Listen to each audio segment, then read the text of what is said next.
चळकाप सुटला, होता कृष्णाचा अवतार, आनंद करती घरोघर। सदा नाम वाचे गाती, सदा नाम वाचे गाती, प्रेमे आनंदे नाचती, होता कृष्णाचा अवतार, आनंद करती घरोघर। तुका म्हणे हरती दोष, तुका म्हणे हरती दोष, आनंदाने करती घोष, होता कृष्णाचा अवतार, आनंद करती घरोघर। ओम योऽन्तः प्रविश्य मम वाचमिमां प्रसुप्तां, संजीवयत्यखिल शक्तिधर स्वदाम्, अन्यांश्च हस्तचरण श्रवणत्वगादीन्, प्राणान् नमो भगवते पुरुषाय तुभ्यम्। महायोगपीते तटे भीमरत्याम्, वरं पुण्डरीकाय दातो मुनित्रयैः, समागत्य तिष्ठन्तमानन्दकन्दम्, परब्रह्मलिङ्गं भजे पाण्डुरङ्गम्।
करुणा करा दयाळा, तुमचा अनुग्रह लादलो, पावन झालो चराचरी। मी कला कुसरी काहीच नेने, बोलतो वचनाती भाविका, तुमचा अनुग्रह लादलो, पावन झालो चराचरी। एका जनार्दनी तुमचा दास, तयाची आस पुरवावी, तुमचा अनुग्रह लादलो, पावन झालो चराचरी। जटाकटाह संभ्रम ब्रह्मण्यं पनिर्जरी, विलोलवीची वल्लरी विराजमान मूर्ध, गद्गद गज्ज्वलत लाटपट पावकी, किशोर चंद्रशेखरी रती प्रतीक्षणम्। कैलासीचा देव शिव भोळा चक्रवर्ती, पार्वतीचा पती योगीराज, तयाची पाया माझे दंडवत, घडो आणि चित्त जडो नामी। कृष्ण गोकुळी जन्मला, दृष्टा चळकाप सुटला, होता कृष्णाचा अवतार, आनंद करती घरोघर। प्रस्तुत प्राप्त चिंतन रूपी सेवेकरता निवडलेला अभंग जगद्गुरु जगदवंदनीय देवनिवासी तुकोबाराय यांचा 4 चरणाचा अभंग असून या अभंगातून तुकोबाराय भगवंताने घेतलेल्या जन्माची मीमांसा करतात।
सेवेकरिता निवडलेला अभंग जगद्गुरु जगदवंदनी तुकोबरायांचा असून या अभंगातून तुकोबराय भगवंताच्या जन्माची मीमांसा करतात, अर्थात जन्माचं वर्णन करतात.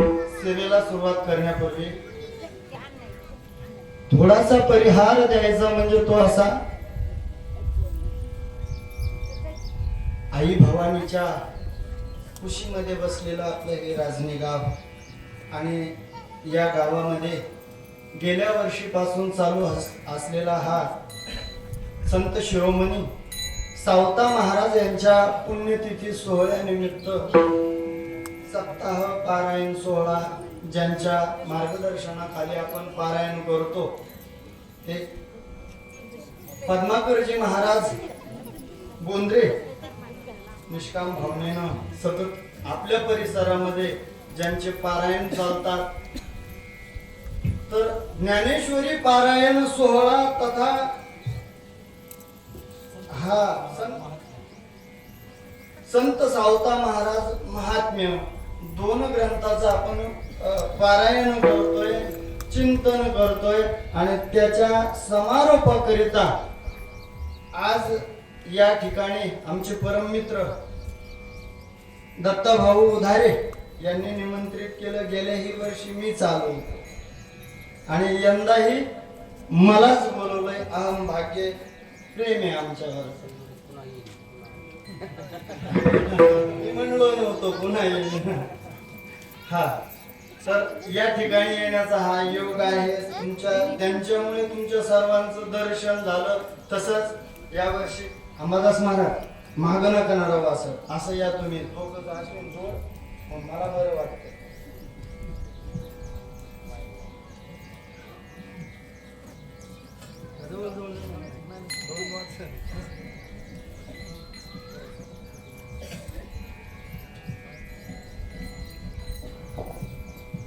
या चिंतनाला, कथेला, कीर्तनाला साथ करण्याकरिता उत्कृष्ट इंद्रासारखा ज्यांचा हात गोड आहे असे मृदुंग महामेरू आपली पहिलीच भेटे पण अर्जुन महाराज राऊत या ठिकाणी उपस्थित आहे. तसंच आपल्या आपल्या भागातली कान कोकिळा म्हणायला काही हरकत नाही. खूप उंच आवाज आहे.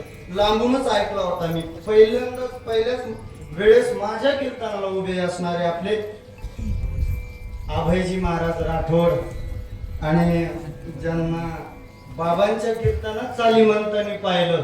गातामूर्ती म्हणायला सुद्धा हरकत नाही इतके मोठे असणारे आपले नारायण महाराज महाजन.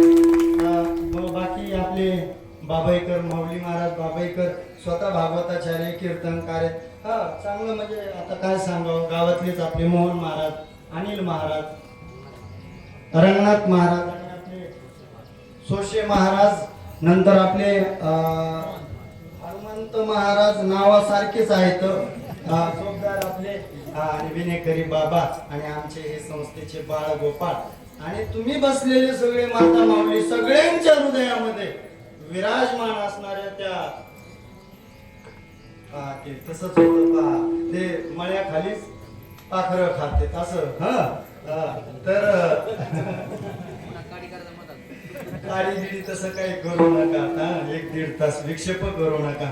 हा तर काय सांगत होतो मी की तुम्ही सर्वजण तुमच्या सर्वांच्या हृदयामध्ये विराजमान असणाऱ्या तसंच बाबाजी सुद्धा या ठिकाणी उपस्थित आहे. त्यांच्या चरणी नतमस्तक होतो. साऊंड सिस्टीम ज्यांच्यामुळे माझा आवाज नाही, मी ध्यानावर आहे तसा येता नाही आलो. हा साऊंड सिस्टीम ज्यांच्यामुळे माझा आवाज गोड प्रकारे तुमच्या कानावरती येतो ते आमचे दाजी गोविंदराव वरकडे अनंत साऊंड सिस्टीम याचे मालक चालक सर्वा सगळ्यांच्या चरणी एकदा नतमस्तक होतो. मस्तक माझा पाया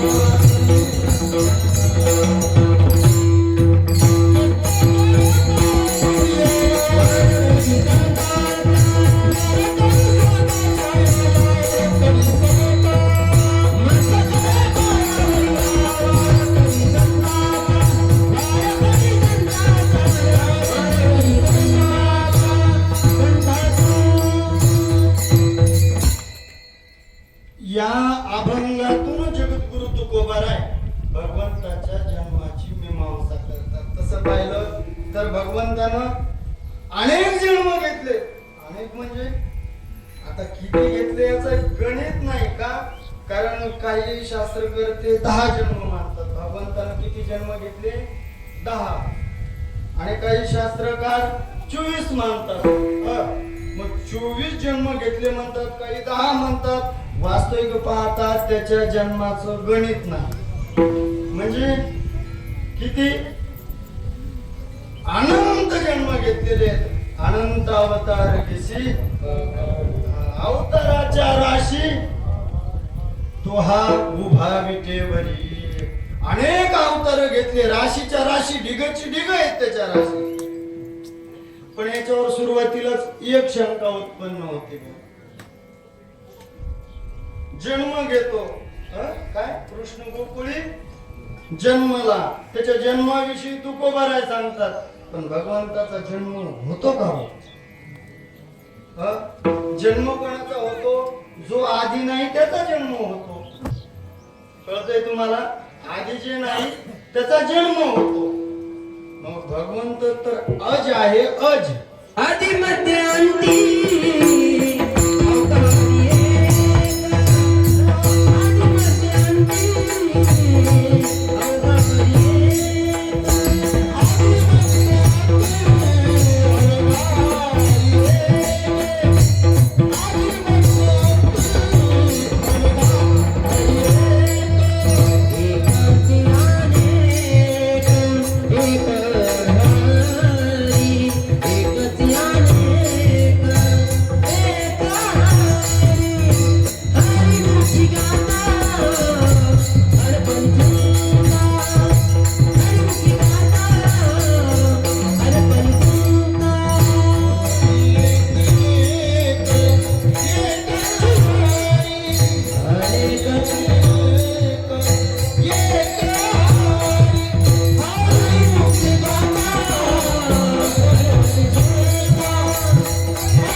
त्याच्यामध्ये परत परत जन्म नाही घेत.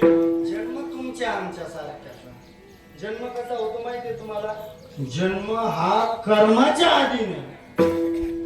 कशा आधीने? कर्माआधी जन्म आहे. आधी म्हणजे कर्माच्या आधी नाही, कर्माच्या आधीन जन्म आहे. कळतंय? कर्माच्या आधीन जसे कर्म असेल तसा जन्म घ्यावा लागतो, आहे का नाही? जसे जसे कर्म केलेले असतील तसे तसे. मग आता कोणी वाईट कर्म केलेलं असेल, कमी जास्त पुण्य असेल, त्याचं पाप जास्त असेल, त्याच्या ठिकाणी पुत्र व्हावं लागेल, इतर योनीला जावं लागल. पण मग देवाला कर्म बाधू शकत नाही का? कारण गीतेमध्ये आहे ना, नमाम कर्माणि लिंपंती नमे कर्म फले स्पृहा. मी कर्मानं बांधल्या जात नाही का? कारण मी जन्म दिव्य. हा माझा जन्म कसा आहे? दिव्य. मग तुकोबा राहतो म्हणता इथं जन्म घेतो तो. बरं ठीक आहे, तो जन्म घेतो म्हणत असले तरी पण अवतारच म्हणायचं. अवतार कशाला म्हणतात माहितीये का? एखादी गोष्ट व्याप्त असते. काय असते? व्याप्त असते, व्यापून राहिलेली असते, पण प्रगट रूपानं नसते, ती गुप्त असते. आणि ती ज्या वेळेस प्रगट होती त्यावेळेस तिला अवतार असं म्हणतात. इथं जरी जन्म शब्द असला तरी पण इथं आपण अवतारच म्हणायचं. काय म्हणायचं? अवतार. मग त्या भगवंतानं अवतार घेतलेल्याची मीमांसा तुकोबा आहे या अभंगातून करतात. मीमांसा करतात म्हणजे काय? त्याच्या अवताराचं वर्णन करतात. मग 24च्या 24 अवतारापैकी कोणता अवतार सांगतात तिथं? कोणता सांगतात? 24 अवतारामध्ये अनेक सगळ्या पुराणामध्ये त्या भगवंताचे सगळे चरित्र अवतारच सांगितलेले. सगळ्या पुराणानं दुसरं काही सांगितलं नाही, त्या भगवंताचंच वर्णन केलेलं आहे. मग त्या भगवंताचं वर्णन सगळ्या पुराणात सगळे अवतार आहे. मग तुकोबाराय नेमकं कोणत्या अवताराचं वर्णन करतात तो? आणि तो अवतार कुठं घेतलाय? अभंगाचं पहिलं. कृष्ण गोकुळी जन्मला, कृष्ण गोकुळी जन्मला.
कृष्ण त्या अवताराची मीमांसा इथं करतात.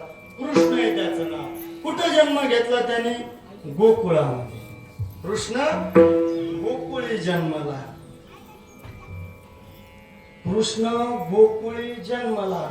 ऐकून असं काही शंका येत नाही का मनामध्ये? कारण आपण अनेक पुराण पाहून आहेत, त्याच्यामध्ये 24,000 संख्या असणारं पुराण आहे. त्याचं काय नाव आहे? भागवत. त्या भागवतामध्ये सांगितलेलं आहे भगवंताचा जन्म कुठं झालाय? मथुरेत झालाय. आणि मथुरेत जन्म झाल्याच्या नंतर नंद बाबानं त्याला टोपलीत घेतलंय आणि ते कुठं घेऊन आले? गोकुळात. पण जन्म कुठं झालाय? शंका समजली तुम्हाला? आणि तुकोबाराय म्हणतात की कृष्णाचा जन्म गोकुळात झाला. मग ते पुराण खोटं बोलतात का?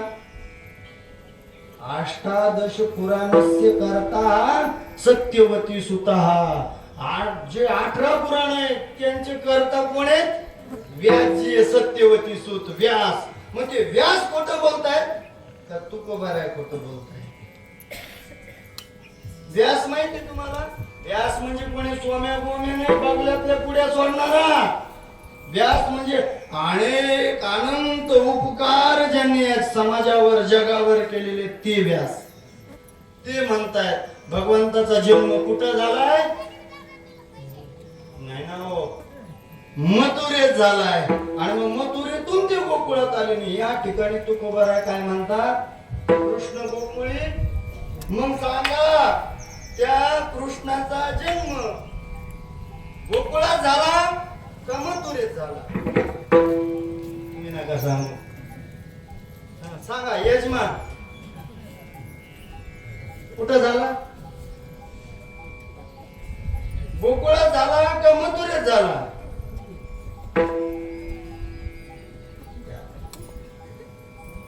शंका लक्षात आली का? बर, ठीक आहे, मथुरेत झाला. मग तुकोबाराय खोटं बोलतात का? नाही हो. का? कारण तुकाराम महाराज म्हणजे साधं आयर गैर कोणतं पण व्यक्ती महत्व नाही, ते भगवंताचा अवतार आहे. तुकोबाराय कोण म्हणतो? कोण म्हणतो? म्हणा ना. मी म्हणतो कोण म्हणतो दोघांपैकी?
रामेश्वर भट्ट. काय? तुका विष्णू नो हे तुझा, म्हणजे विष्णू भगवंताचा अवतार म्हणजे तुकोबाराय. मग तुकोबारायांना खोटं म्हणता येईल का? मग व्यासाला खोटं म्हणा चालेल का? भगवंत स्वतः गीतेमध्ये सांगतात मुनीनाम व्यासोहम. मुनीमध्ये व्यास मी आहे. म्हणजे तिथं सुद्धा विष्णूचे. कोण आहे? व्यास कोण आहे? विष्णू. तुकोबाराय विष्णू. आणि बघ मग दोघं दोन सांगतात. मग खरं कोणतं? खरं कोणतं आहे महाराज? खरं कोणतं? मग भगवंताला अवतार कुठे घेतला? खरं तेही नाही आणि खरं हेही नाही. दोन्ही खोट आहे. कारण तो जन्मच घेत नाही. खरं आहे काय? कारण तो म्हणतो आजो पी सन नमे यात्मा. आत्मा कसा आहे? आज आहे. आणि तो पण देव कसा आहे? दिव्य आहे, व्यापक भरलेला आहे. देव कसा आहे? देव नटला नाना परी. भरोनी उरला चराचरी. सगळीकडे ते. मग त्या जन्म काय घ्यायची गरज आहे? जी वस्तू नाही तिला जन्म घ्यावा लागतो. मग बरं अवतार म्हणा, मग खरं कोणतं? काय कन्फ्यूज करायले हो. नेमकं भगवंत जन्मले कुठं? इकडे पहा, भगवंत मथुरेतही जन्मले आणि भगवंत गोकुळातही जन्मले. कसं असं कसं? सांगतो ऐका. आठव्यांदा ज्या वेळेस दिव्य स्वरूपामध्ये देवकी मातेच्या गर्भामध्ये भगवंत प्रविष्ट झाले, तिथं प्रगट झाले. अयोनी संभवा प्रगट झाले. प्रगट झालेले असताना पारेकरी झोपलेले होते आणि पारेकरी झोपल्याच्या नंतर टोपलीमध्ये, आता जरा फास्ट जाऊ ना, 11:30 वाजले, टोपलीमध्ये भगवंताला ठेवलंय आणि ठेवल्याच्या नंतर पुढे घेऊन गेले गोकुळाला. आणि गोकुळाला घेऊन गेल्याच्या नंतर ज्या वेळेस गोकुळामध्ये ठेवलंय तिथं पुढं गोकुळामध्ये, त्यावेळेस कळालं काय की कृष्णाचा जन्म झाला. गोकुळात कळालं. ते कुठं? गोकुळात. मथुरेत नाही काही कल्मा, सगळे झोपलेले. म्हणून भगवंताचा जन्म कुठं झाला?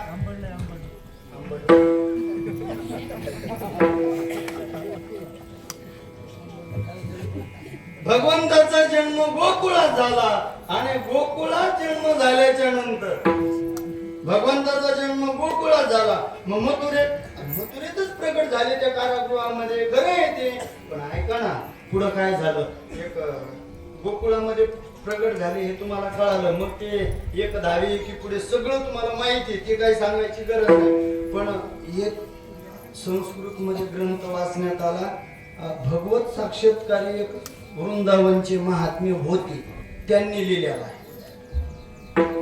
आता तुम्हाला मान्य करायचं तर करा, नाही तर करू नका, पण एक चिंतन तुमच्या समोर मांडून जातो. त्यांनी लिहिलेला आहे, सुहासते ग्रंथ उपलब्ध आहे. ज्यांना शंका असेल त्यांनी ग्रंथ घेऊन वाचा, पण संस्कृत मध्ये. त्याच्यामध्ये त्यांनी चरित्र लिहिलंय भगवंताचं. भागवताचं त्याचा ताळमेळ बसत नाही. म्हणे ताळमेळ कसा बसत नाही तुम्हाला सांगतो ते नंतर, पण आधी ऐका. भगवंताचे जे आई वडील आहेत, कोण? नंद बाबा आणि यशोदा, पुत्र प्राप्ती करता तळमळ करत होते. वयोवृद्ध झालेले होते आणि वयोवृद्ध झाल्याच्या नंतर कधी मुलगा होतो, कधी मुलगा होतो, ही अवस्था असताना एका दिवशी सकाळी सकाळी नंद बाबा यमुनेवरती स्नानाला जाऊ लागले आणि जात असताना तिथं 4-5 संन्यासी होते. स्नान वगैरे झालेलं होतं. नंद बाबांनी पाहिलं, संन्यासी ब्राह्मण आहे, भूदैवती, परत संन्यासी आहेत. मग अशा महात्म्याचं दर्शन घ्यावं गड्या, ही इच्छा मनामध्ये झाली आणि त्या संन्यासाचं दर्शन घेण्याकरता नंद बाबा वाकले. पहिल्या त्या संन्याशानं आशीर्वाद दिला, पुत्र भव. कारण सगळ्याच्या कानावर होतं की नंद बाबाला पुत्र नाही म्हणून. आणि त्या गोकुळातले सगळे तुळतुळ करत होते. अबाल पासून तर वृद्धापर्यंत सगळ्यांना वाटत होतं की नंद बाबाला संतती व्हावी. आणि ते संन्यासांना सुद्धा माहित होतं. ते म्हणले पुत्रवती भव, वती नाही, पुत्र प्राप्ती भव. तुम्हाला पुत्र प्राप्त व्हावा म्हणे, काही हरकत नाही. दर्शन घेतलं पण मनातली मनात असले, मी काय इतकं म्हातारा झालो ना, आता कसा होणार आहे? 92 वर्ष, आता कशाचा पुत्र होणार आहे? दुसऱ्या संन्याशाच्या पाया पडले, पुत्र प्राप्ती भव. तिसऱ्याच्या पाया पडले, पुत्र प्राप्ती. पाचीच्या पाचीनं एकच आशीर्वाद द्याला आणि नंतर बाबा पाया पडून आंघोळीला निघून गेले. मग त्या संन्याशांची मीटिंग भरली. मीटिंग सगळ्याचीच भरती बर का. कोणाची मीटिंग भरली? संन्याशाची.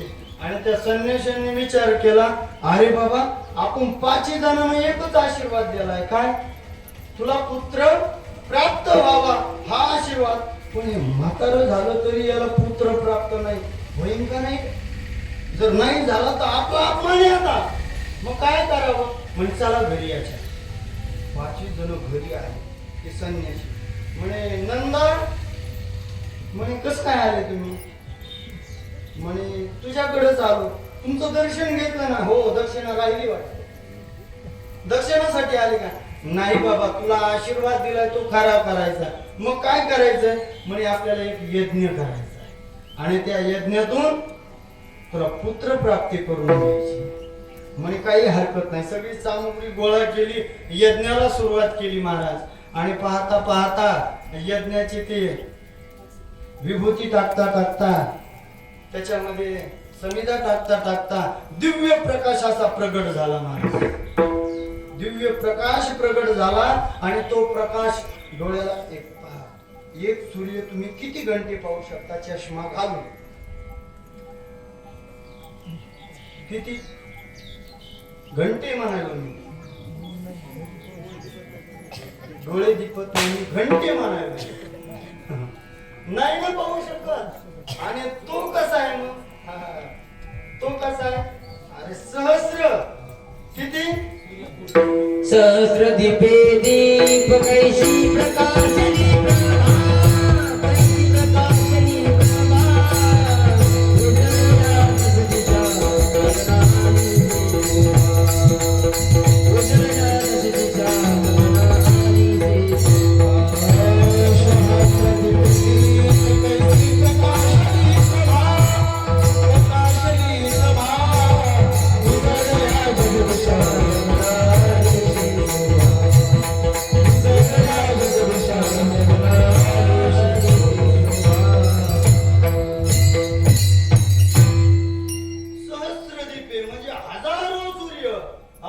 एकदाच आकाशामध्ये यावे आणि आल्याच्या नंतर त्यांना पाहावं शक्य आहे का?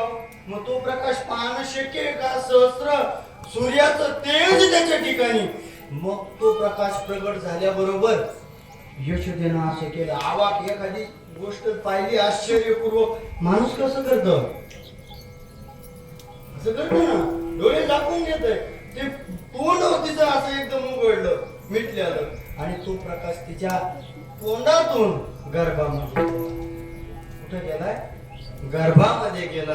आणि त्या प्रकाशापासून अष्टमीच्या दिवशी एक कन्यारत्न आणि एक पुत्ररत्न प्राप्त झाले. हे भागवतात नाही ना ऐकलं तुम्ही? एक कन्यारत्न आणि एक पुत्ररत्न प्राप्त झालं. आणि दोन झाल्याच्या नंतर हे कुठं झालं, गोकुळामध्ये. आणि गोकुळामध्ये झाल्याच्या नंतर इकडं कारागृहामध्ये सुद्धा देवकीला अष्टमीच्या दिवशी रात्री 12 वाजता भगवंत आले तिथं. पण तिथं सुद्धा अयोनी संभव भगवंत प्रगटले. प्रगटल्याबरोबर मला इथं ठेवू नको, चल घेऊन म्हणे. आणि घेतलं नंद बाबा वसुदेवजीनं टोपलीमध्ये. कुठं आले ते, गोकुळात आले. गोकुळात आल्याबरोबर आता बदला बदली करायची. मग तिथं पाहिलं तर इथं अगोदरच दोन दिसत आहेत यशोदे समोर, त्या प्रकाशापासून झालेले. मग काय करावं याला, ते टोपलीतलं हातात घेतलं असं आणि म्हणे आता तिसरं ठेवावं. तिसरं ठेवा, पण याच्या बदल्यात न्यावं लागेल. मग तिसरं ठेवण्याकरता आधी ती कन्या उचलली. कोण? कन्या योगमाया अष्टभुजा. ती उचलली त्या टोपलीमध्ये ठेवली. आणि आपल्या टोपलीतलं बाळ घेतलं आणि खाली ठेवलं. महाराज पाहता पाहता त्या दोहीचा, कोण खाली जे दोन मुलं होते ते दोहीचे एक झाले. आणि एक झाल्याच्या नंतर त्यांची जी नंदाची जी बहीण आहे सुनंदा, ती आली. किती वाजता? 1 वाजता. आणि तिनं पाहिलं काय भाभीजी को तो लडका भयो, लडका. वहिनीला मुलगा झाला. मग त्या आनंद करू लागल्या. नंद घरी आनंद भयो, चैतन्या लाल. नंद घरी आनंद भयो, चैतन्या लाल. आनंद भयो, चैतन्या लाल. नंद घरी आनंद भयो, चैतन्या लाल. चैतन्या लाल की, चैतन्या लाल की, चैतन्या लाल की, चैतन्या लाल की, चैतन्या लाल की, चैतन्या लाल की, चैतन्या लाल की, चैतन्या लाल की.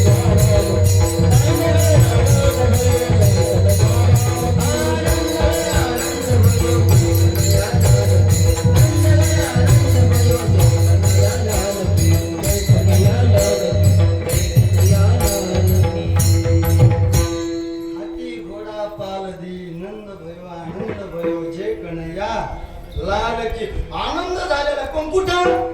गोकुळात.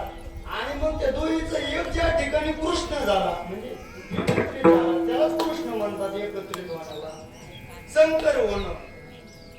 मग दोन्ही एका ठिकाणी कुठं आले म्हणून तुकोबाराय म्हणतात कृष्ण गोकुळी जन्मला. बरं जन्मला ठीक आहे, पण मग त्याचा परिणाम काय झाला? होता चलता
दृष्टा चळ काप सुटला.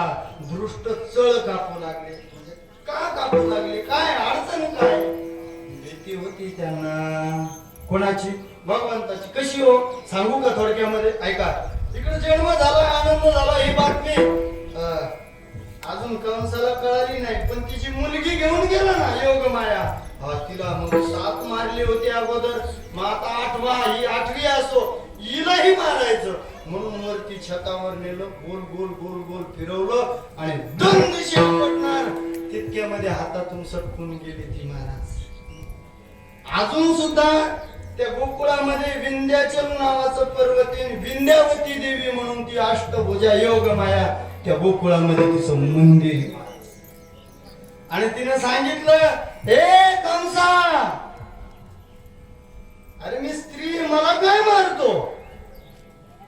तुला मारणारा तुझ्या देवीमध्ये उपदला माझा, उपदला माझा,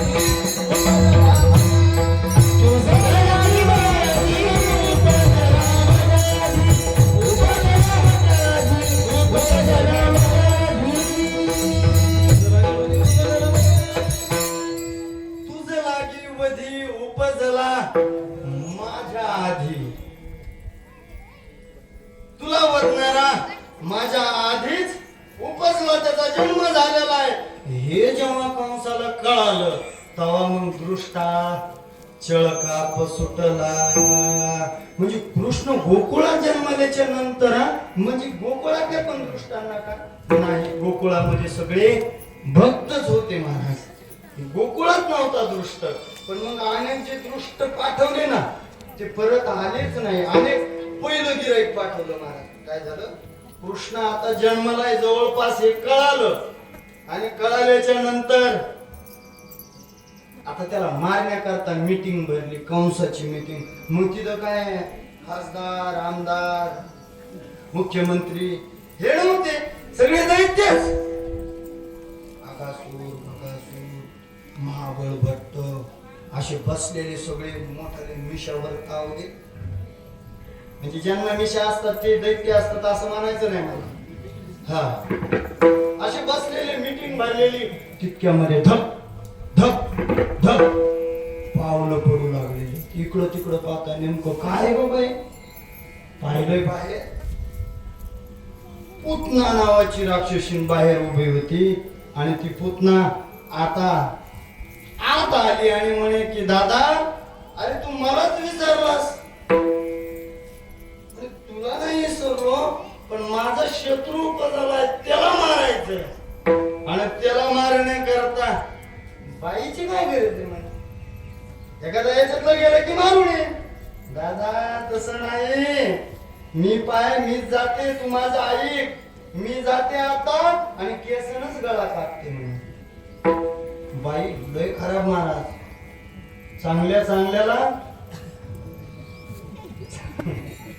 चांगल्याचा गळा कापू शकते असं द्या वेळ नाही आपल्याकडं हा काय सांगत होतो मी आता जाते दादा ते काम माझ्याकडे दे ते मला पान उचलायचं त्याला मारण्याचं मला विडा उचलायचा आहे बरं ठीक आहे तू जाते का जा मग ती पूतना आली तशीच नाही आली महाराज नामदेव महाराज वर्णन करतात अशी सुंदर होऊन आली महाराज अप्सरा म्हणे आली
सुंदर वारकरीच झाले गाणं घेणं काय नाही पण सुंदर वरती पंचमला आहे ना हा गोड लागतं गाणं नामा म्हणे आली नंदाची या घरा स्वरूप सुंदरा देवंगणा अप्सरा आली महाराज हे का नाही तुम्ही मस्त मला म्हणतात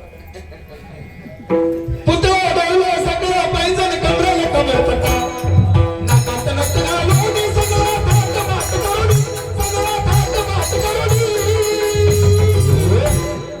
ने साले गा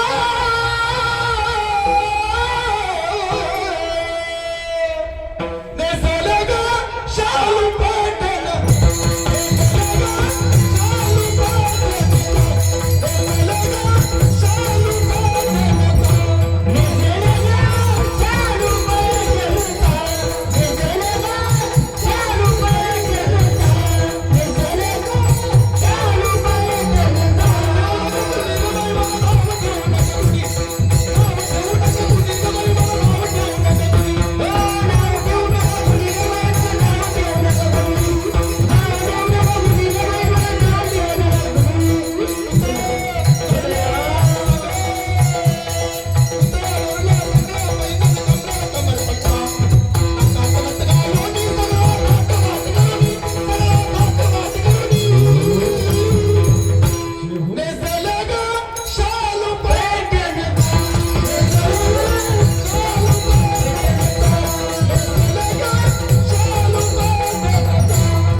जसं ते म्हणले ना गवळण त्या गवळणी सारखा शृंगार करून ती आली होती मला आता जोडा माणूस माझा आहे ना म्हणजे पुतना आली होती पण गवळणी सारखाच चाकल्या सगळा शृंगार थाट माट करून तुम्ही मला हसू नका बरं मला कारण अशी सुंदर होऊन आली कोण पुतना आणि मग आल्याच्या नंतर आजूबाजूचे शेकडो मुलं अशी मारित आली होणार मग त्या भगवंताला वाटलं अरे बाबा ही तर सगळीच मारित आली आपल्या स्तनामध्ये दुधामध्ये विष भरून आलेली आणि ही अशी मारित आल्यावर मला खेळायला सवंगडी कोणी राहील का आणि सवंगडी खेळायला जर असे सोबती नसले तर मला मजा येईल का इथं कोण लागतं सवंगडी लागते कोणताही खेळ असो महाराज घेऊ जरी असला ना खेळ म्हणजे कोणता ले हसले महाराज तुम्ही. मतदानाचा याला जर का पार्टिशन मध्ये सवंगडी असले ना तर मजा येते, है का नाही? असं काही अर्थ करू नका बुवा. हा, काय म्हणत होतो मी, कोणत्याही खेळात काय लागतं? सवंगडी. बाबा तुम्ही बसले याला कशाला, पारायणाला, आणि सोबत कोणीच नाही, जमल का? नाही. एकट्याचा हे खेळ, हा, एकट्याचा खेळ नाही, हा एकल्याचा खेळ नाही. मग याला सवंगडीच लागते. मग सवंगडी असली म्हणजे मजा येते. मग तसं तिने सगळा शृंगार केलेला आहे. कोणासारखा? गवळणीसारखा, अप्सरेसारखा सुंदर आलेली आहे. नामदेवरायांनी वर्णन करावं अप्सरा आली म्हणून. हा, नामदेवरायांनी. वा, नामदेवराय ते आता इतका टाइम नाही नामदेवराय सांगायला, कारण सावता मला सांगायचे राहिले, है का नाही? हा, तर काय सुंदर शृंगार करून ते गोपाळ मारते. भगवंत म्हणले सगळे सवंगडी मारते का? खेळायला मजा नाही. इथं होतो बा, खेळायला मजा यायची नाही ना सवंगडी गेले म्हणजे. हा, तिला सरळच बोलवतो म्हणे. तिच्या मनामध्येच भाव उत्पन्न केला की नंदाच्या घराकडे ओढूनच घेतलं तुला. आली नंदाच्या, ए यशोदे यशोदे. सारासरी चालू होती, सकाळची वेळ होती. हात भरलेला तशीच आतमध्ये आल्या. आई साहेब, कोण तुम्ही? अगं मी तुझी बहीण लागते. बहीण? आतापर्यंत तुला मी पाहिलेलं नाही, मग बहीण कशी लागते? अगं तुझी ती मामा नाही का, त्या मामाची जी मावशी आहे ना, त्या मावशीची जी आत्या आहे का, ती माझ्या आईची आजच सासू लागते. मग मी तुझी बहीण लागते. कळालं का तुम्हाला? बहीण लागत होती इतकं कळालं ना. जाऊ दे, बाकीचं मला पण नाही कळालं. मी बहीण लागते तुझी. मग बरं ठीक आहे. मग गाव? अगं खूप दुरून आले मी. बरं बसायला तर विचार ना. आता गाव आणि हे का दारातच विचारते का? बरं चला आतमध्ये. आतमध्ये नेलो मला. आतमध्ये नेल्याच्या नंतर बसवलंय आणि कृष्ण झोक्यामध्ये झोपलेला, म्हणजे असा पडलेला होता खेळत. बाजूला होता थोडा, बाजेला झोका बांधलेला. आणि आत नेल्याच्या नंतर तिनं विचारलं, का ग यशोदे, तुला पुत्ररत्न प्राप्ती झाली या वयामध्ये, म्हातारपणामध्ये, असं कानावर आलं माझ्या? हो ना, झालाय पुत्र. खूप आनंद, खूप खूप खूप चांगलं आहे हा तुझं. मग कुठे तुझा तो मुलगा? ओळखीची ना पाळखीची. पुत्र झाला, मुलगा कुठं? थोडस संशय आला. मुलगा माझा तो तिथं झोपलाय झोक्यामध्ये. झोपला, भगवंतानं ऐकलं, पहिलंच गिराईक बहुनीच्या पारी. वापस काढून दिलं तर दिवस सगळा असा जाईल ना. मग बहुनीला गिराईक व्हायलाच पाहिजे. भगवंतानं रडायला सुरुवात केली आणि रडू लागले भगवंत. रडत असताना नाही विठ्ठल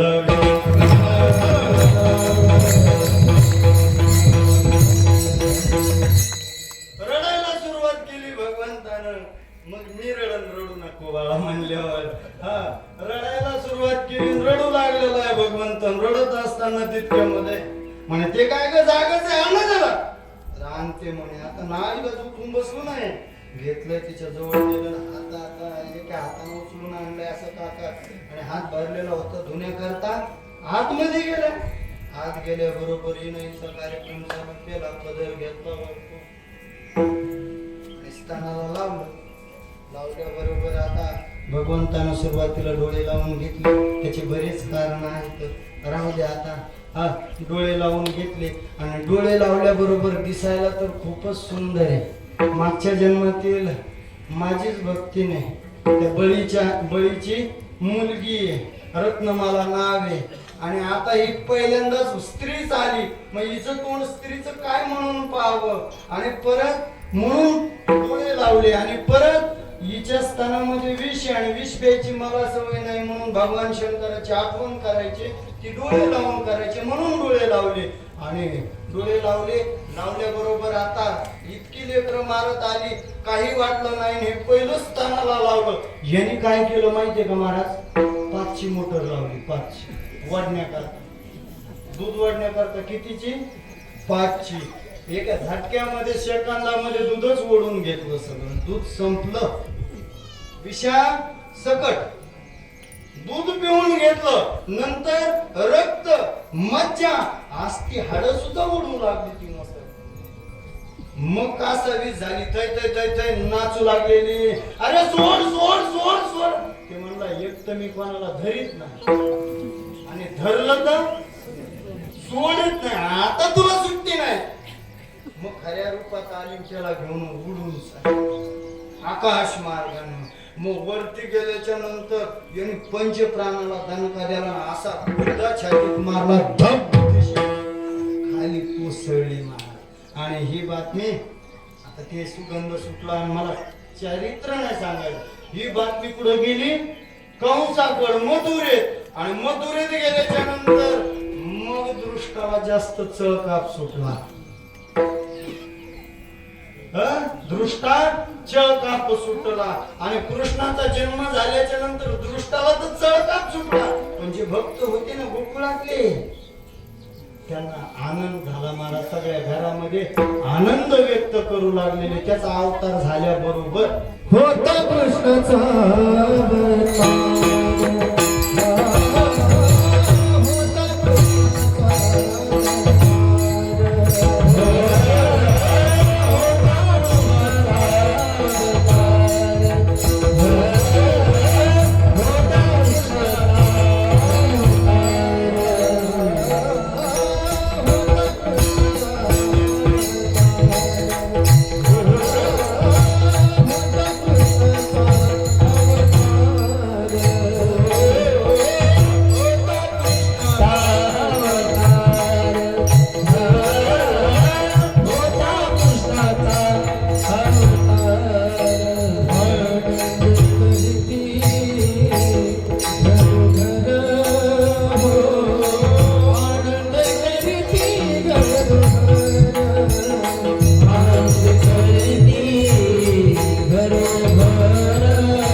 आणि आनंद करू लागलेले.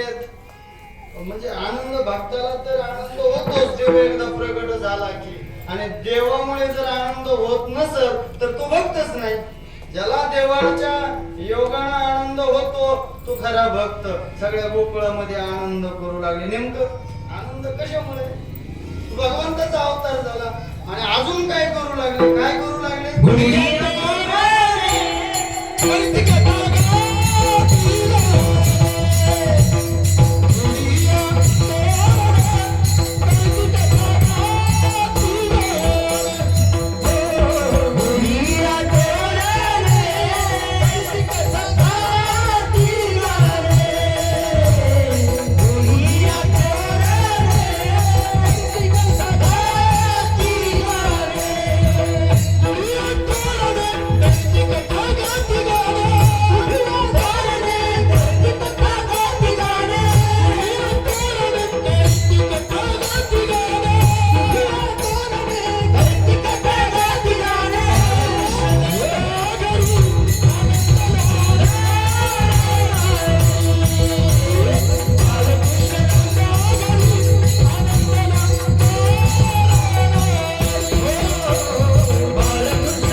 सुंदर असा त्या गोकुळामध्ये सगळ्यांना होता कृष्णाचा अवतार. आनंद करती घरोघर सगळे आनंद करू लागले. आणि आनंद करत असताना काय काय करत होते हो, अजून ते आणखीन काय करत होते, नेमके आनंद कसा व्यक्त करत होते, आनंदामध्ये काय करत होते ते भक्त, ते गोपाळ, त्या गोपिका त्या आनंदामध्ये काय करत होत्या. सदा नाम गाते गाते सदा नाम सदा नाम सदा नाम गाते गाते सदा नाम गाते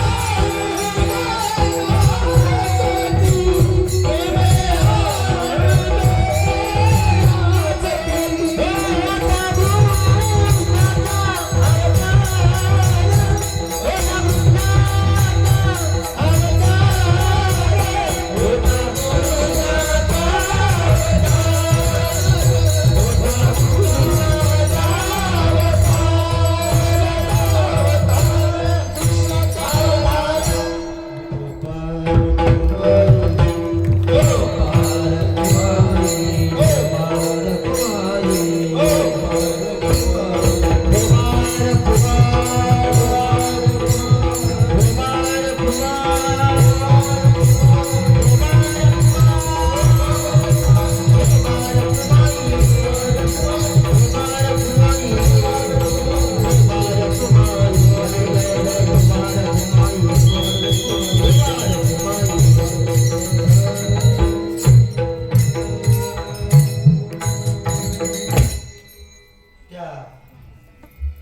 गोकुळामध्ये परत तिथले भक्त, जे भक्त असतात ना देवाचे, ते सदा नाम वाचे गाते, सतत भगवंताचं नामस्मरण करतात आणि प्रेमे आनंदे नाचते, प्रेमामध्ये त्याच्या भक्तीमध्ये इतके मग्न होतात की देहाला सुद्धा विसरून जातात. असं त्या गोकुळामध्ये चालू होते.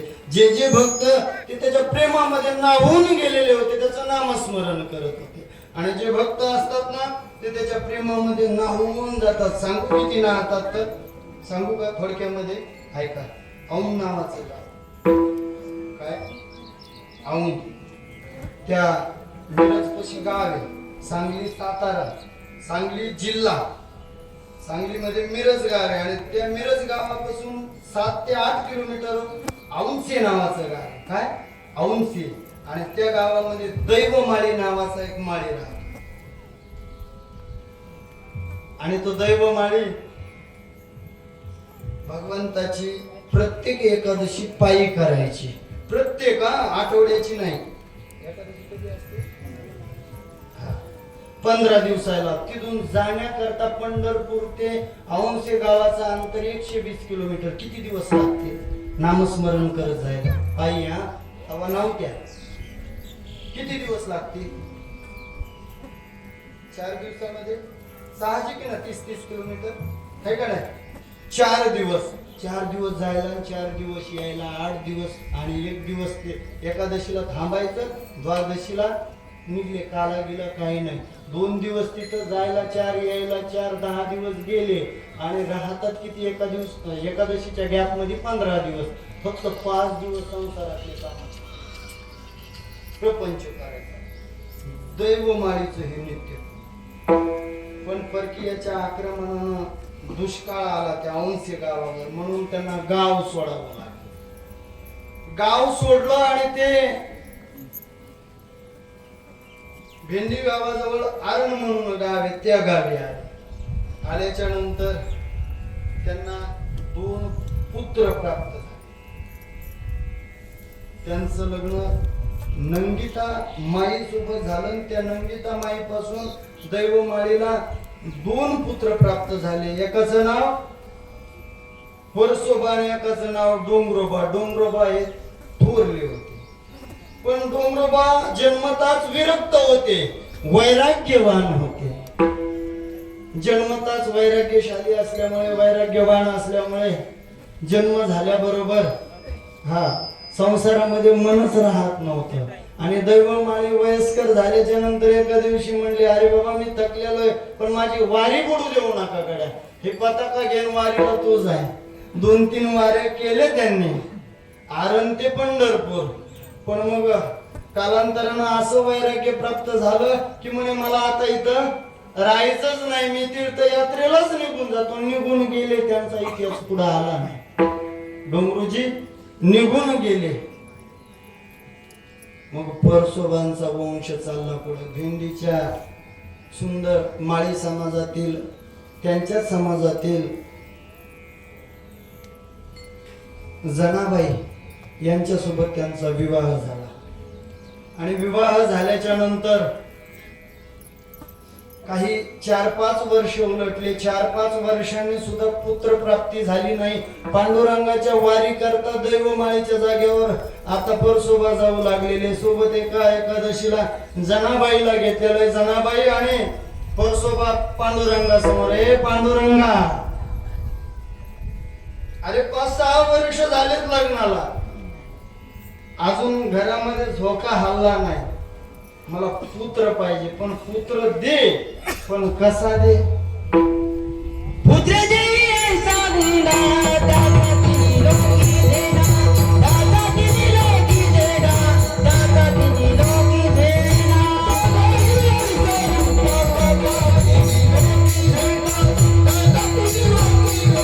दादा तिनी लोकी देना. देवा असा पुत्र दे की 3 लोकांमध्ये त्याचं नाव गाजलं पाहिजे, त्याचा झेंडा मिरवला पाहिजे. असा पुत्र दे गड्या. भगवंत नुसतं खाली मान घालून उभे होते आणि शेजारीच पेंद्या होता.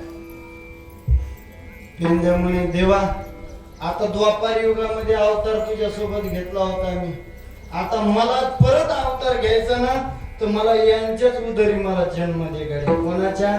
परसोबाच्या आणि जनाबाईच्या. मला यांच्या उदरी जन्म घ्यायचा. देवा तू काही म्हण गड्या, पण मला आता यांनी अपेक्षा तशीच केली ना, मी पण झेंडाच गाडीन पाय. मला एक मोकळ दे ना, चान्स दे ना. नाही देवा, भगवंत म्हणले काही हरकत नाही. आणि मग तेच पेंदे पुढे दे. द्वापार युगातला पेंद्या, तोच सतयुगामध्ये, त्रेतायुगामध्ये जनक होता. कोण? जनक. ते जनक पेंद्या झाले आणि तोच पेंद्या यांच्या उदरी आला जनाबाईच्या. त्यांचं नाव शके 1272, बरोबर ना? शके 1272च्या काळामध्ये म्हणजे सगळ्या संतांना श्रेष्ठ म्हणजे सावता महाराज म्हणून तो पेंद्या जन्माला आला. सावता महाराज की जय.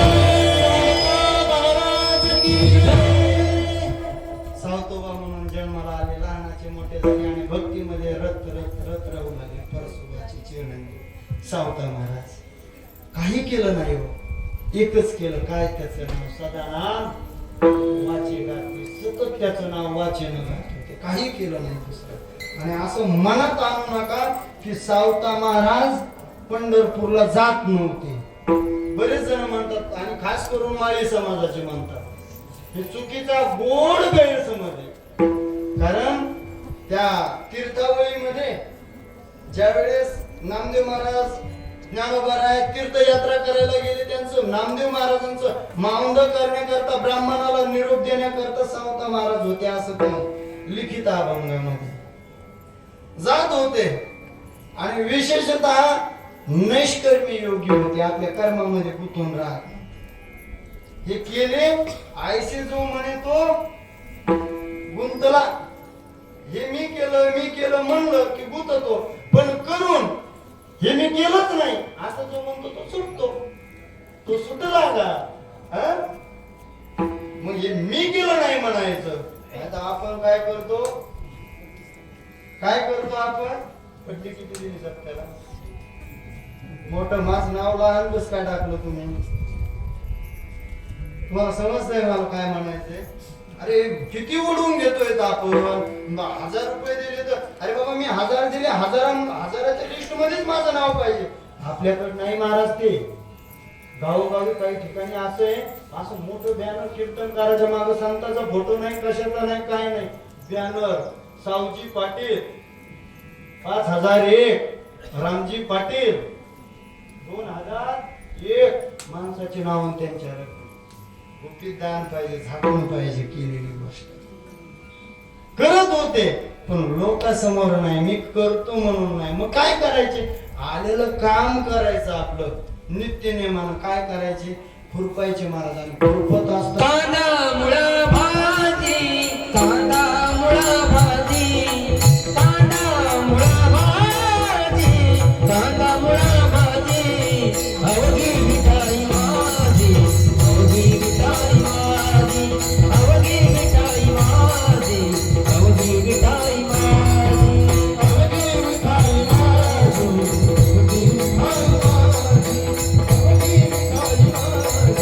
अवघी मिठाई लसूण मिरची कोथिंबिरी अवघा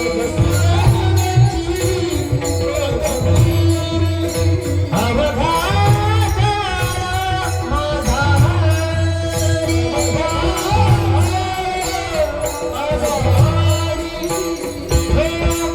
हरी, कांदा मुळा भाजी, कांदा मुळा भाजी, कांदा मुळा भाजी, कांदा मुळा भाजी, अवघी मिठाई माझी, अवघी मिठाई माझी, अवघी मिठाई माझी, अवघी मिठाई माझी, अवघी मिठाई माझी, अवघी मिठाई माझी. निष्काम कर्म करत असताना सर्वत्र व्याप्त तो परमात्मा भरलेला असा बोध झाला. म्हणजे कांद्यात तोच विठ्ठल, म्हणजे दुसरं काही नाही केलं. कोणी गुरु भेटला त्यांना असं सुद्धा वर्णन ग्रंथामध्ये आहे का बाबा? ग्रंथामध्ये गुरु देवच गुरु झालेला आहे. काही केलं नाही, आपलं कर्म करत राहिले, आपली शेती केली, पण महाराज त्याच्यात गुंतले नाही बरं. शेतीत आपण करतो पण त्याच्यात गुंततो, गुंतू नाही गेला. सुटता आलं पाहिजे म्हणून हा गुंतले नाही. मग त्या न गुंतल्यामुळे बोध व्यापक झाला. व्यापक म्हणजे कसा? तो परमात्मा सगळीकडे भरलेला आहे. कांद्यात, मिरचीत, लसूणात, मोठ दोरी अवघा झाला मग व्यापक बोध झालेला आहे सगळीकडे. त्याच्या वाचून काही रीत नाही. हा बोध कशानं? कर्मानं, निष्काम कर्मानं. हा होय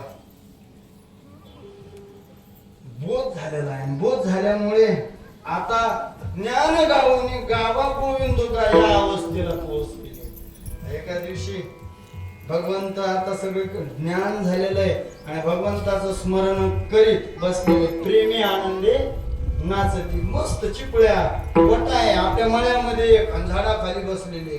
आरण गावामध्ये गेले ना, तो मळा ती विहीर अजून पण तिथं आहे.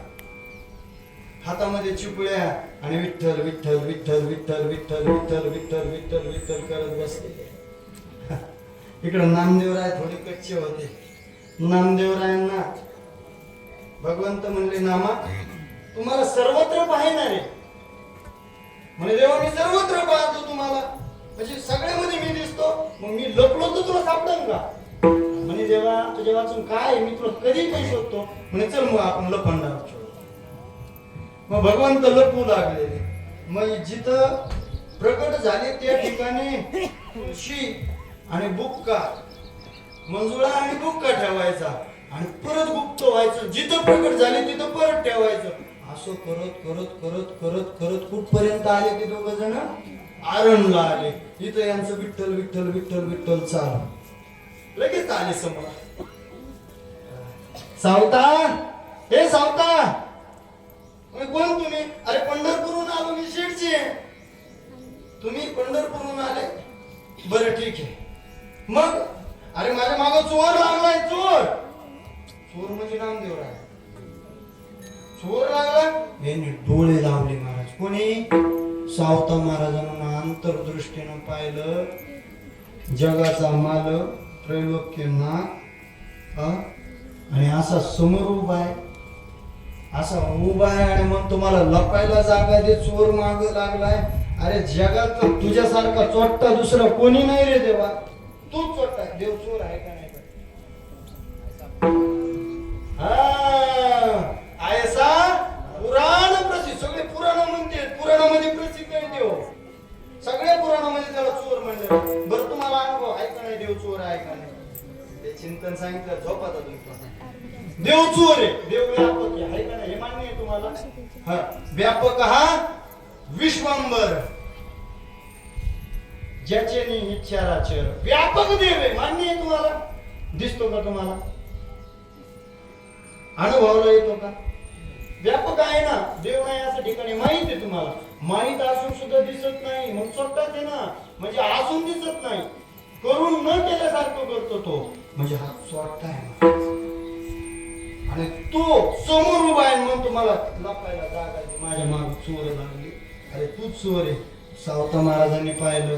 तुम्हाला लपायचंय? हो. मग कुठं लपू असं विचारल्याच्या नंतर सावता महाराज म्हणले नाही लप माया कोथिंबीर, लप माया उसा, लप माया गाजरा असं नाही म्हणले. तुला लपायचं ना देवा. तू त्रैलोक्याचा दाता आहे ना तर मी तुला साठवतो. लपो. साठविला दाता साठविला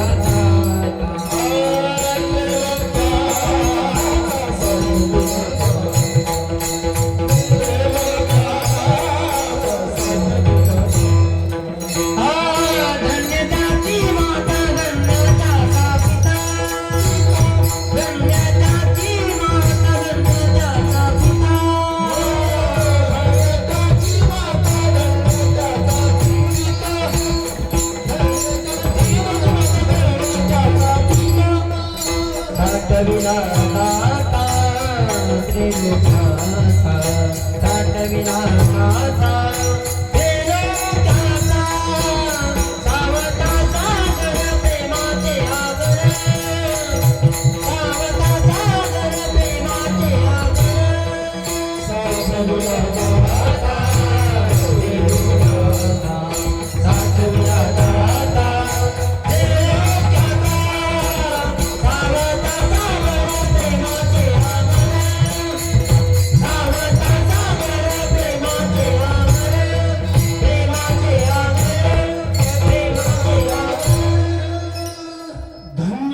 माता धन्य त्याचा पिता साठविला दाता त्रैलोक्याचा. ज्याने तिन्ही लोकांचा दाता साठवला. मग मला एक प्रश्न करायचा आहे. सांगा तिन्ही लोकांचा दाता म्हणजे मालक. ज्याने पोटात साठवला तो मोठा का तीन लोकांचा दाता मोठा? तुम्हाला कळाय ना का? अरे पण मराठी बोलतो त्यालाच आहे. काय म्हणालो मी? ज्यांनी तिन्ही लोकांचा दाता असणारा, मालक असणारा, स्वामी असणारा, जगनियंता असणारा देव ज्यांनी पोटात साठवला तो मोठा की तिन्ही लोकांचा दाता मोठा? मोठा. आणि आता मला सांगा. तरी तयावनी थोर होय वा. ऐका आता मला सांगा. मी कशावर सांगतोय तुमच्या लक्षात येईल. आता मला सांगा तिन्ही लोकांच्या दात्याला साठवणारे सावता महाराज मोठे हे मान्य आहे तुम्हाला? मोठे आहेत ना देवापेक्षा? ह्याच्यात खोट नाही काय. देवापेक्षा संत मोठे मान्यच करावं लागतं. कारण देवाच्या योगानं संत भेटतील न भेटतील हे सांगता यायचं नाही. पण संतांना देव सहजच भेटतो आहे का नाही? म्हणून संत मोठे आहे का नाही? आणि त्या संताला तुम्ही परत आपल्या राजनी गावामध्ये साठवतात. मग तुम्ही लहान का मोठे?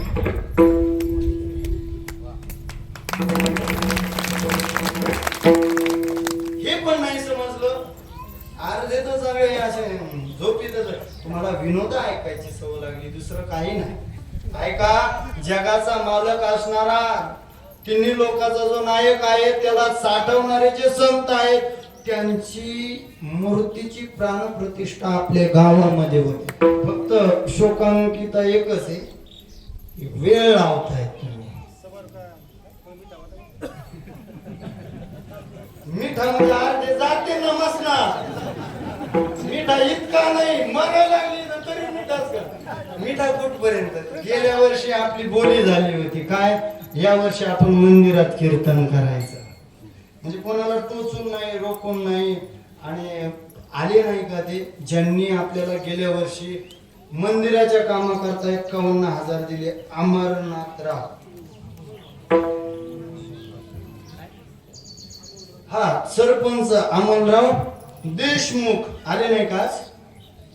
त्याला वाटलं परत मागते का काय, नाही तसे उदार अंतकरणाचे. त्यांनी सांगितलं की काम झाल्याच्या नंतर ज्या उभ्या फडच्या आहेत मंदिराला, खालच्या फडच्या आहेत त्या आपल्या आहेत म्हणे बाबा.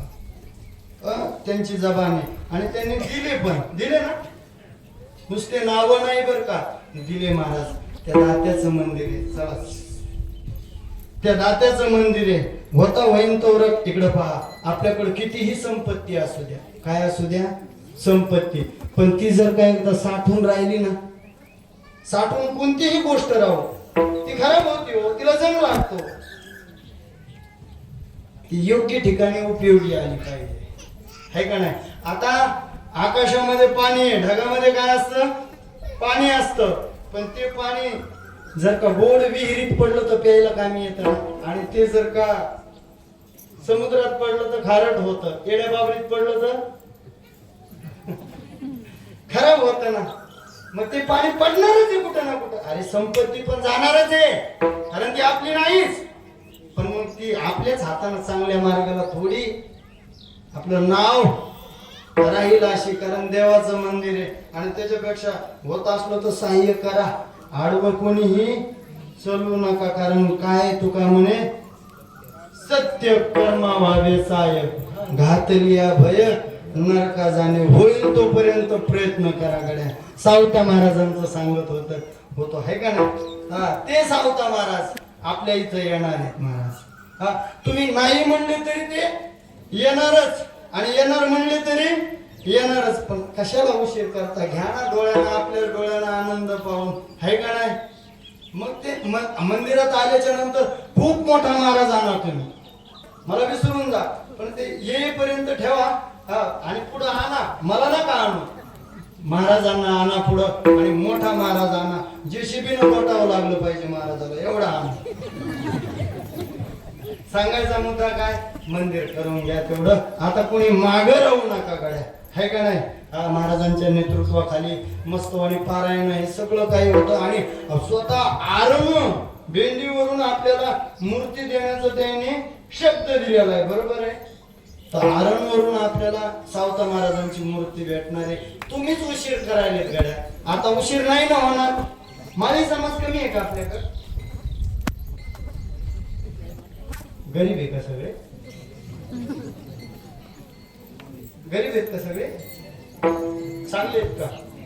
मग मी शेवटचे 5 मिनिट घेतो तुम्हाला. असू दे, आता नाही, नंतर बोलतो मी याच्यावर. हा, विठाला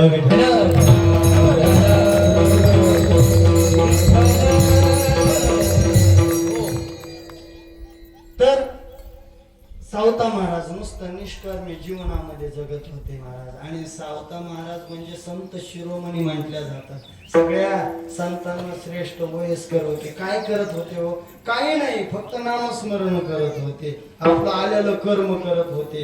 हा, आणि ते सावता महाराज ज्या दिवशी फुलं वाटप करायचे राहिले, ते सावता महाराज, फुलं द्या ना कोणीतरी, नाही का कोणी विठ्ठल विठ्ठल.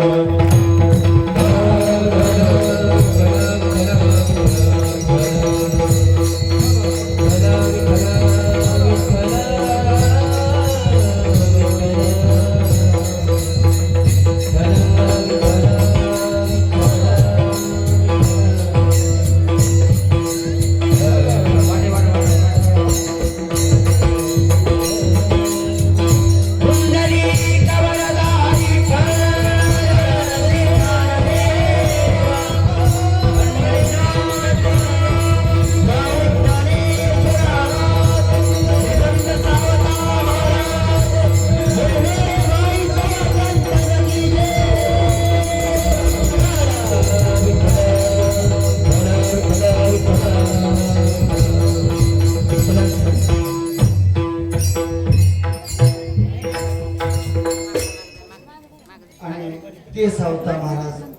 वृद्ध झाले आणि देह ठेवायचा निर्णय घेतला आणि आषाढी एकादशी जवळ आलेली. आषाढी एकादशी टाइम आहे अजून.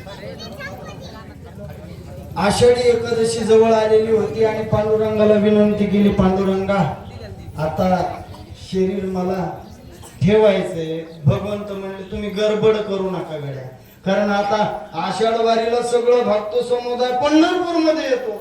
सगळ्या संतांच्या वाऱ्या आहेत, सगळ्या. पहा तुम्ही, निवृत्तीनाथाची सुद्धा सासवडला वारी, पैठणला नाथबाबाची पण आहे, मुक्ताईनगरला मुक्ताई आई साहेबांची, आळंदीमध्ये ज्ञानोबरायांची आणि देहूमध्ये तुकोबरायांची, पंढरपूरला पांडुरंग परमात्म्याची. सगळ्या संतांच्या वाऱ्या होत्यात, पण सेना महाराजांची वारी होत नाही, कारण सेना महाराजाकडे इतर पालख्या जात नाही आणि बाकीचे लोक सप्ते करतात. आता षष्टीला तुम्हाला माहिती ना, पैठणला सप्ते करतात, तसं आरण भेंडीला सप्ताह होत नाही, म्हणजे अनेक सप्ते होत नाही, तशी यात्रा भरत नाही. त्याचं कारण आहे महाराज. काय कारण आहे? कारण नुकतंच पंढरपूरची यात्रा संपलेली आहे आणि आपल्या भागातले वारकरी दुबार पेरणी करायला चढत जात ना, लगेच आरामला चला म्हणल्यावर येतील का? नाही, त्याच्यामुळे तिथं नाही जात वारकरी. पण जे हाडाचे आहेत ना, ज्याला माहिती नाही ते गेल्याशिवाय राहत नाही. तुम्हाला सांगू का, सगळे संत पांडुरंगाकडे जातात, पण तो पांडुरंग परमात्मा आषाढवारी संपली ना आणि कृष्ण पक्ष चालू झाला की तिथून निघतो महाराज आणि कुठे येतो? आरण भेंडीला येतो. भगवंत म्हणले, सावता बाबा गडबड करू नका गड्या, आता माझी वारी होऊ द्या, माझी झाली की मी तुमच्याकडे येतो. आणि मग भगवंत आषाढ महिन्याच्या पौर्णिमा झाली, काला झाला की प्रतिपदेपासूनच निघतात. प्रतिपदा, द्वितीया, तृतीया, चतुर्थी, पंचमी असे मुक्काम करत रमत मस्त सावकाश भजन करीत फळकरी येतात. भगवंत त्यांच्या सोबत येतात आणि आल्याबरोबर भगवंत आलेले दिवस आहे आषाढ कृष्ण चतुर्दशी. आणि त्या चतुर्दशीच्या दिवशी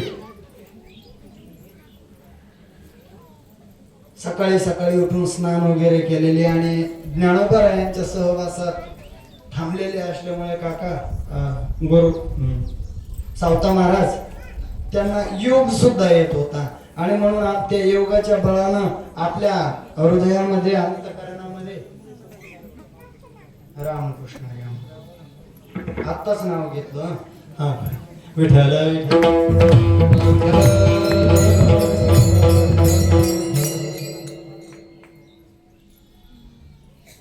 सकाळचा वेळ योग येत होता ज्ञानोबरायांकडून तो आत्मसात केलेला आणि त्या योगानं आपल्या शरीरातला ज्वर अग्नी प्रज्वलित केलेला आहे आणि प्राणायाम करण्याकरता सुरुवात केलेली. दुपारची वेळ झालेली, संतप्त झालेलं सगळं हे शरीर लाल करून टाकलेलं आहे. हात लावा तो उष्ण व्हावा, ताप नाही आलेले शरीर ज्याचं त्याला अर्पण करू लागलेले आणि योग साधलेला आहे. आणि योगानं काय केलेलं माहितीये का, आपल्या प्राणायामाद्वारे आपला प्राणच बंद करून टाकलेला आहे. आता श्वास घ्यायचं थांबवलंय. तो दिवस आहे म्हणजेच आजचा दिवस आषाढ कृष्ण चतुर्दशी.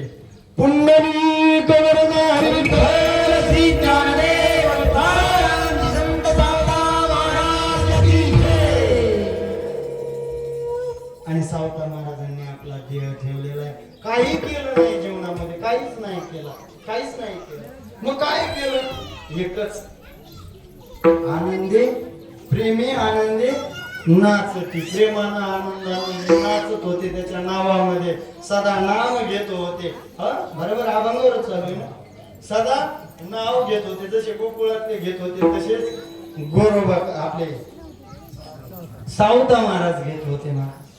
नामस्मरण करायचे आणि मग नामस्मरण केल्याच्या योगानं आणखीन काय व्हायचं? काय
आनंद करती घरोघर आनंदे करती घरोघर आनंद करती घरोघर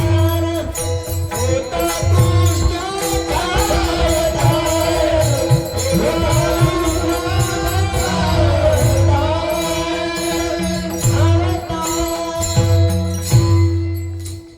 तुका म्हणे हरती दोष आनंद करत आनंदाने करती घोष आनंदानं नाचतायत गातात. आताशी काय झालंय होता कृष्णाचा अवतार आताशी कृष्णाचा अवतार झाला आणि आता आपल्याला पुढे काय करायचंय काल आहे आज आणि कालाचं दंडक आहे काय त्याने केलेलं गोकुळामधलं थोडस का व्हायना चरित्र सांगावं चरित्र तर सांगितलंय मी तुम्हाला पण नेमकं काय चरित्र सांगावं तुम्हाला चरित्र म्हणजे पूर्ण भागवतच आहे हो त्याच्यावर काय सांगावं काहीतरी थोडासा उल्लेख करायचा म्हणून थोडं 5-10 मिनिट तुमचे घेतो आणि सेवेला इथं पूर्ण विराम देतो विठाला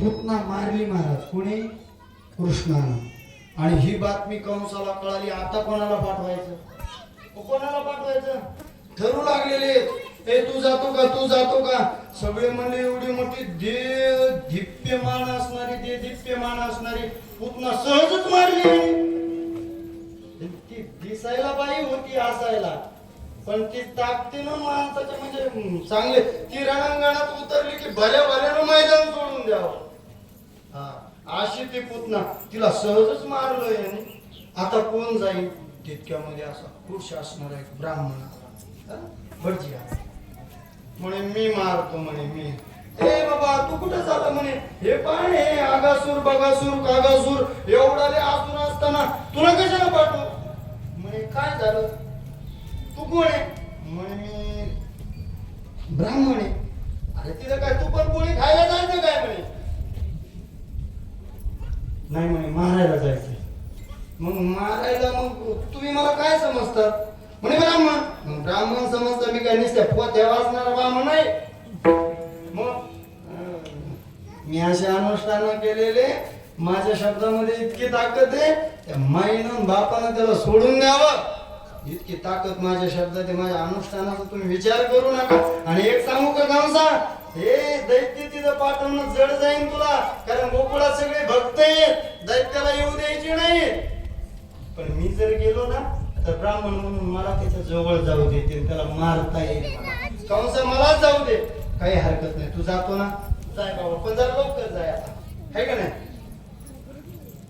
जाय म्हणे लवकर जाय मग काढून देण्याकरता सुरुवात केली महाराज आणि निघाला कोण निघाले महाबरोबर निघाले ब्राह्मण बा आणि जात असताना ब्राह्मण म्हणजे ब्राह्मणच मग ब्राह्मण बा त्याचा वेश म्हणजे असं खाली धोती वरती बंडी घातलेली आतून एवढं टोपलं जाणून घातलं ठोकर अशी माळे गळ्यामध्ये आणि वेणी अशी वेणी नाही काय म्हणते त्याला शेंडी अशी मोठी गाठ आहे तिला आणि निघालेले आहेत नंद बाबाच्या वाड्याकडे जात असताना वाटामध्ये नवीनच ब्राह्मण हरी पाय लागू बाबाजी कल्याण असतो पुत्रवती भव अशा आशीर्वाद देत आले ना नंद बाबाच्या इथं नंद आहे का घरी नंद यशोदा आई साहेबाला वाटलं सकाळी एक ग्रामपंचायतीमध्ये जाऊन बसले आणि आता गावाचा निवाडा करायला घरी कोण नाही मग यशोदा आई साहेब म्हणे कोण आहे बाबा या आत्या काही दान दक्षिणा पाहिजे ब्राह्मण दिसले नाही दान दक्षिणा नाही पण मी खूप मोठा ब्राह्मण आहे बर मग म्हणजे तुझ्या घरी पुत्र झाला ना त्याचं भविष्य सांगण्याकरता आलो भविष्य सांगण्याकरता आले पण आम्हाला काही भविष्याची गरज नाही अगं माझ्याकडून ऐकून तर पाहिजे ना बरं ठीक आहे मग सांग मला तुझ्या कृष्णाचा जन्म कधी झाला कारण ते सगळं ज्योतिषाचं गणित सगळं जन्मावर असतं ना जन्मतिथीवर टायमावर वेळावर असतं मग ते सांगितलं त्यानं या दिवशी झाला खरं पाहिलं तर ही झोपलेली होती हिलाच माहित नाही कधी आला तिला माहिती आहे का पण हिनं सांगितलं कृष्णाष्टमीला आला, रात्री 12ला जन्म झाला वगैरे. मग यांनी पंचांग काढलं, सांगायला सुरुवात केली. सांगायला सुरुवात नाही केली, पाहू लागला लटकच उग पानं चाळायला. पाहिलं 5-10 मिनिट झाले, ते पंचांग गुंडाळलं, वरून मस्त लावलं, बगलामध्ये धरलं, निघा. ओ बाबा थांबा थांबा, तुम्ही तर भविष्य सांगू लागले ना. नाही आता राहू दे, आता नाही सांगायचं. निघाले. ओ बाबा माझ्या बाळाचं भविष्य सांगण्याकरता तुम्ही आले आणि भविष्य न सांगताच चालले.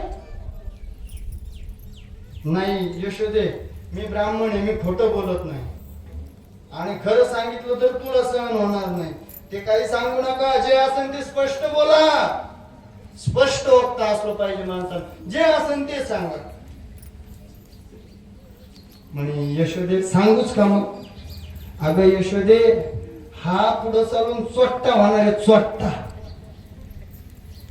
हा व्यभिचार करणारे आणि हा सगळ्या कुळाला नाशिणारे, नष्ट करणारे. म्हणे बाबा, एक तर म्हातारपणामध्ये झालेला माझा कृष्ण आणि म्हातारपणात उतरत्या वयात झालेलं पोरग, त्याला असं कोणी नाव ठेवू लागल्यावर काय वाटन हो माणसाला? लाल असं लोखंड तापवावं, त्याचं पाणी करावं आणि पाणी केलेलं कानात टाकावं. किती आग होईल, तितकी आग त्या यशोदा मातेची होऊ लागली. नवसा सायन्सानं झालेलं पोरग आणि त्याला काय खुशाल म्हणतो, चोट्टा होणार, कुळाचा नाश करणार, व्यभिचारी करणार. पण ती काहीच बोलली नाही. ब्राह्मण होता ना, काहीच बोलली नाही. माणूस घरात गेली, म्हणे बाबा काहीच बोलत नाही तुम्हाला. बरं देव खोटं बोलला का?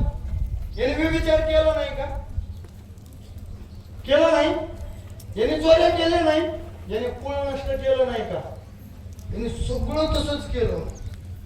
आणि मग यशोदा माता आज जाता जाता, दक्षिणावर जाता जाता म्हणे की म्हणे बाबा आमचे कुलगुरू येऊन गेलेत आणि त्या कुलगुरूनं सांगितलं की हा आमच्या कुलाचा उद्धार करणार आहे, खूप चांगला आहे, असं आहे तसं आहे. म्हणजे कोण कुल? गर्गाचार्य. गर्गाचार्याचं नाव ऐकल्याबरोबर भट्ट जरसा दच करत टाकला ना. म्हणजे गर्गानं सांगितलं, परत पाहिलं, म्हणे गर्ग चुकला ताळा. हा, गर्ग चुकला गणिताशी, तो चुकला म्हणे, त्याला जमलं नाही. भगवंतानं विचार केला, म्हणे आतापर्यंत माझी निंदा केली आणि काही हरकत नव्हतं. देवाला देवाची निंदा सहन होती पण भक्ताची होत नाही. राग आला महाराज आणि राग आल्याबरोबर यशोदाई साहेब हात दक्षिणा आणायला गेले. म्हणे बाबा थांबा जसं दक्षिणा देते आणून. आणि भगवंत म्हणते आई याने भविष्य माझं पाहिलं, मग दक्षिणा मीच देतो ना, तू कशाला ताण घेते? आणि हे झोक्यामध्येच. आणि कृष्णानं ज्या पाटावर तो बसलेला होता, कोण भक्त, त्या पाटाला खुनिलं. पाट असा 5 फूट वर आला महाराज आणि पंचचौरंगावर ठेवलेलं होतं आणि त्या पाटाला फुनीलं, वर आलाय आणि फुनीलं पाट. आता वर आल्याच्या नंतर हे वर इकडं पाहतोय, मागं पाहतोय, इकडं पाहतोय, इकडं पाहतोय, कोणी नाही म्हणून कोणी उचललं मला गेलं ते. मग त्याला वाटलं खालून जॉक लावला काय म्हणून खाली वाकून पाहते पाटावर. तितक्यामध्ये पाठ सारखाला. सारखल्या बरोबर पुढच्या चौरंगावर चौरंगावर पडला महाराज आणि त्या पाटाला परत फुनीला, जो वर होता 5 फुटावर, त्याला म्हणे हा दिला पाठीवरी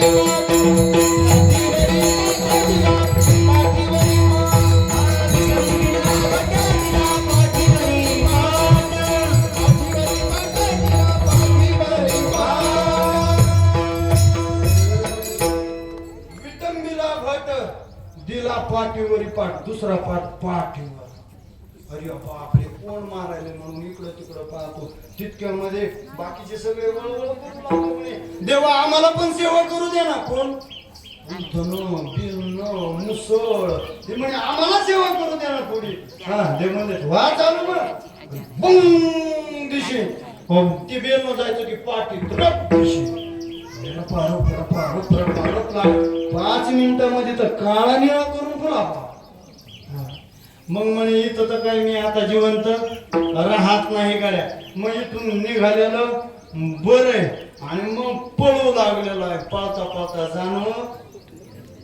जानवे तुटले पंचांग फाटले पळू लागलेला आहे महाराज. आणि पळता पळताच बाज आडवी आली. म्हणे महाराज महाराज माझी सेवा राहिली ना.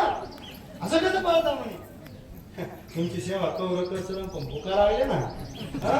म्हणे ती बाज म्हणे माझी सेवा राहिली महाराज सर का म्हणे. बाज समोर आली महाराज उभी करून ठेवलेली. उभी आली थांबा म्हणे थांबा. अगं जाऊ दे मा मरण मी तुझी सेवा कुठं म्हणून उडी मारून पळायला गेला. ती म्हणे असं कसं जाऊ देईन की धोत्राला धरलं. धोत्राला धरलं मग ती म्हणे धोत्राची आशा सोडली महाराज पळाला ना तो. धोतर गळाले हा धोतर सुद्धा सोडून दिलं पळाला तसाच.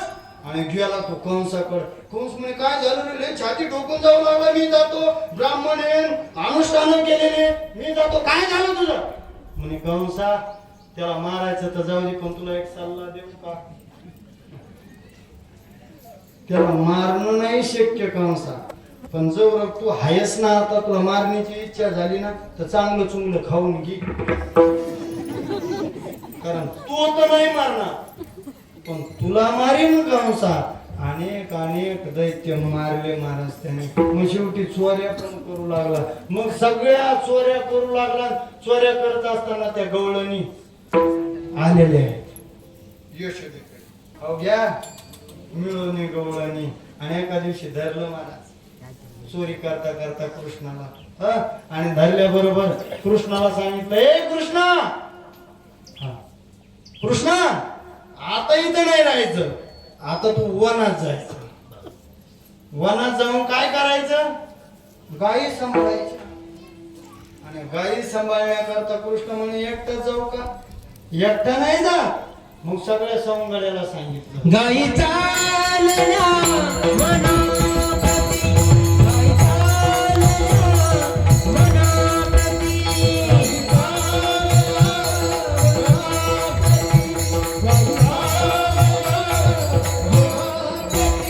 सवतीला चाले सांगती, सवतीला चाले सांगती. गाई गाई गाई गाई चालल्या वनाप्रती, गाई चालल्या वनाप्रती, गाई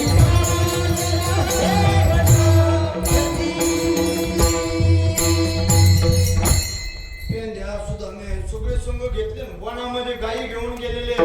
आणि गायी घेऊन गेल्याच्या नंतर अनेक खेळ भगवंतानं खेळायला सुरुवात केली. खेळ खेळू लागलेले आहेत भगवंत. अनेक इट्टी दांडू चेंडू पळी अनेक खेळ खेळायचे. त्या गायी चारायच्या. आणि गायी चारत असताना खेळ खेळून जमले की त्या गायी काय करायच्या बसायच्या वळायच्या. त्या गायी बसायच्या आणि बसल्या की मग यांनी सुद्धा जेवण्याकरता बसायचं. आणि बसत असताना असं नाही हे चला आणा तुमच्या सगळ्याच्या शिदोऱ्या. मग सगळ्यांनी शिदोऱ्या गोळा करायच्या. मग कोणी मातीत पुरलेली वाळूत पुरलेली दगडावर झाडावर बांधलेली सगळ्यांनी एकत्रित करायची. आणि एकत्रित केल्या की मग भगवंतांना आपल्या आपली शिदोरी त्याच्यात मिसळायची. आणि ती सगळ्यांना असं पद्माकार बसायचं आणि ती वाटायची. शुकाचार्यजी वर्णन करतात बिभ्रद वेणुंजडबडयो शृंगवेत्रेचे कच्चे वामे पाणो श्रुंकवलं तत्फलान्यंगुली श्रुतिष्ठांमध्ये स्वपरी सुबद्धो हासयन नर्म विश्वे यज्ञ भोगबाल केली पुंडली कवरदाय श्री ज्ञानदेव तुकाराम कृष्ण भगवान की जय. ज्ञानेश्वर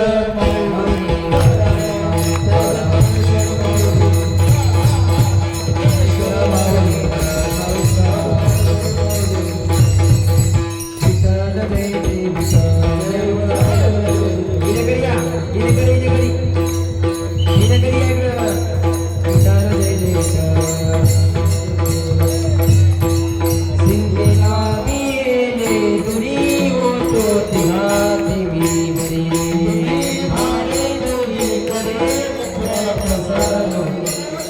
हा